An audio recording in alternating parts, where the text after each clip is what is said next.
trying to do. I mean, and I see the direction that they're trying to go ahead with these concept pay-per-views, and they just want to bring home, the idea of things can happen on a pay-per-view, something that Vince was really good promoting and marketing back in the days where you had to pay for this pay-per-view, and I think that's one of the reasons why he's trying to change a little bit of the theme, so there's something a little bit different. So if you're saying, you're not just ordering SummerSlam, and then Judgment Day or Breaking Point. At least now he has the major pay-per-view events. You have the Royal Rumbles, the SummerSlam, Survivor Series, and WrestleMania, and then of course you have now more of theme pay-per-views. I know after Breaking Point there's Cyber Sunday, so there's a couple of theme pay-per-views that are ahead for the WWE, and I think that's kind of like what they want to leave that taste in the user's experience when they're done with the show. It's like, whoa, 4 titles changed, but I personally don't think that they needed to change all 4 titles. Yeah, and I think they did the Batista title just like I said to work the smart fans, and then they did the beatdown on Monday Night Raw last night. So that was Extreme Rules from Sunday night. Ran that down.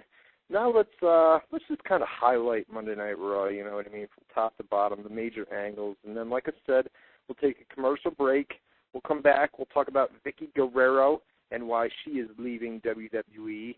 Umaga, his surprising release from WWE, which we have some new information for you, which we'll get to here in hour number 2, as well as some backstage news from last night's Monday Night Raw, SmackDown spoilers, hopefully, and ECW spoilers as well. So we're going to get to that in hour number 2. We got about 15 minutes here before we go to the hourly break. Let me do a couple plugs real quick. The official chat room of WZR Radio is WZROnline.com /chat. These guys in the chat, they always, it's like a new catchphrase in there where they say WZR is better than sex. You see it? A lot of people say that. A lot of people always say that. Whenever we go live, whenever the opening theme hits in the chat, I always see somebody say WZR is better than sex. So anyway, you can get to the live chat room at WZROnline.com /chat. I see Shaman of Sexy in there, Cold Black, Mr. WrestleMania, Ultimate Fanatic, R-Dib, Combs Gillespie, Jericho 133, McMahon Benson, TNA Wrestling 12, Jericho Holics in there, Z1 666, Instant Classic KK, a bunch of people. So WZROnline.com /chat. You guys that are under guest usernames, go ahead and register your username. And then you can come back on a weekly basis. You just enter your username and password. You get it all protected. So go over to TalkShoe.com and register an account there. It's free. And then you get hooked up with your own screen name for the live chat room every week. WZROnline.com /chat. The official chat room of WZR Radio. And the live phone number to call is 724-444-7444. Call ID number is 30273, followed by the pound key. One more time, 724-444-7444, 30273, followed by the pound key is the call ID number. All right, Jose Rivera, how about a little bit of Monday Night Raw from last night? That works for me. All right, what do you think about a school letter grade? Overall, I think they sent some messages. They've created a little buzz on the event. It's certainly been one of the better Raws in the last few weeks. Probably because even though we did see Randy Orton the first 15 minutes of the show, but he didn't start the show. But of course led to our angle with Batista. But overall, I gave it a solid B. Definitely wasn't no A, and definitely wasn't anything less than a B, in my opinion. Actually, you know what? Before we get to Monday Night Raw, what'd you think of TNA Impact last Thursday, Jose? So I was saying before, right? I ecstatic. Hello. I heard something about TN something. I some Thursday show, ER you said, or something, or? Yeah, right. We'll give you your freaking TNA, buddy. I didn't get a chance to see it. I'm telling you, my man. I actually forgot about it. You didn't, because I sent you. I made sure to send you an instant message. Maybe you weren't around last Thursday, but I definitely. I wasn't. I was playing my game. I had an 8:15 game. All right, that's the excuse. All right, no doubt.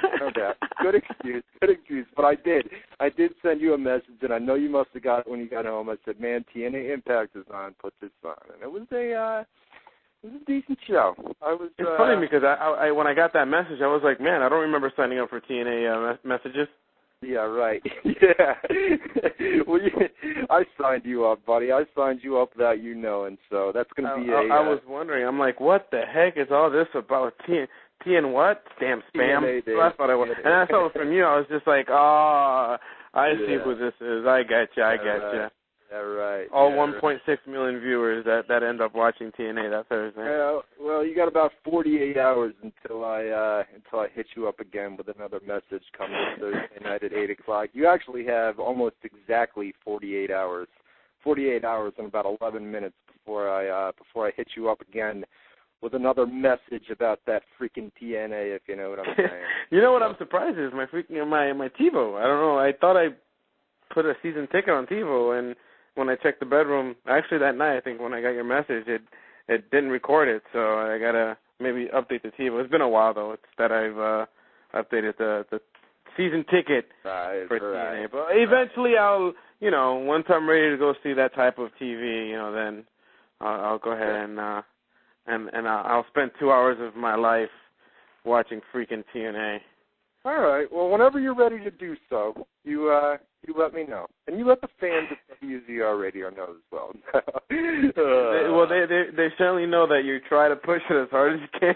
I know. I try. I'm a big TNA fan. I like the underdog. You know what I mean? That's why I'm driving 3 hours to go see Ring of Honor on this Saturday. I like the indie promotions. Not that TNA is an indie promotion, but I don't know. I like to see the underdogs.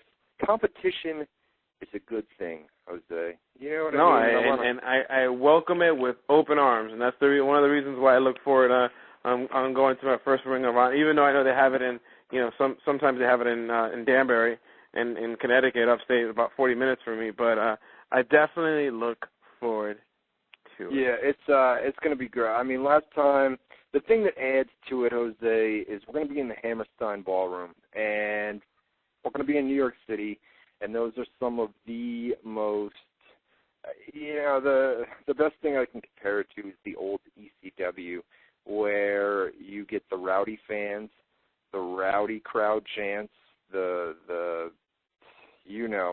think old school ECW, those rowdy crowd chants, just really, really smart fans. And it'll be a great time, man. A great time. It certainly brings out the smarts in pro wrestling. The only thing that's how I look at it. You know what it is when you go to New York City, it's like $8 a beer down there. Is that what it is in the nightclubs and that too? $8? It all depends. Hard liquor is usually like $20. Really? Oh man. So two shots of something will set you back about $40. You need about $100. Not including the $30 entry fee that they normally charge.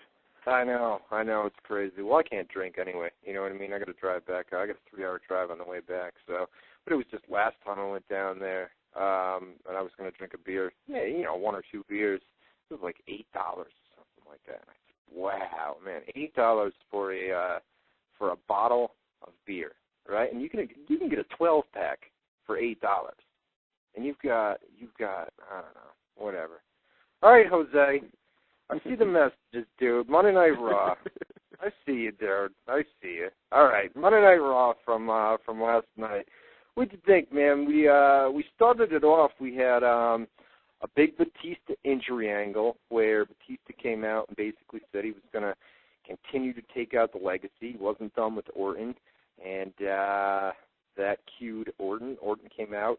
Rhodes DiBiase attacked him from behind, and they put his arm in the chair and stomped away. And then we came back from commercial break, and we had Batista in a stretcher without his world title. So what'd you think of the opening angle, the opening beatdown? You kind of knew that was coming, you know? Yeah. It's funny because because I honestly, truthfully, didn't hear anything about the Batista injury until after the pay-per-view. So, I'm sorry, after Monday Night Raw or before Monday Night Raw. So, it's interesting that the way how they developed how he ended up going, because it really worked on the angle on his current situation.